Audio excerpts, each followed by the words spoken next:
Here's something that I think a lot of people in the spiritual community would disagree with me about.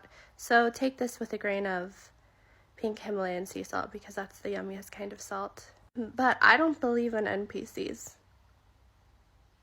I think that it's best to see every person that I've ever met and non-met, that I've been around in restaurants and on the streets, in their cars, whatever, as living, conscious, breathing human beings with just as much consciousness as perhaps me myself.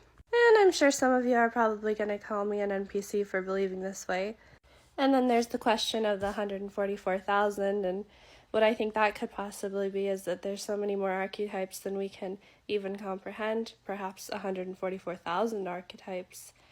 And I think the 7.9 billion people out there are just mirrors and representations of those 144,000 archetypes, fulfilling different roles in their own regard.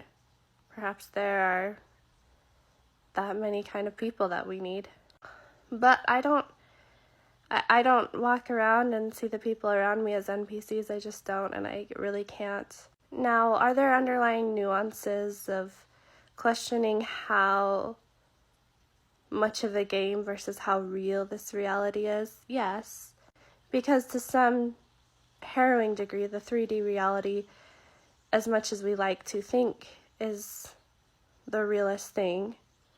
If you're a reductionistic materialist, it is not the realest thing.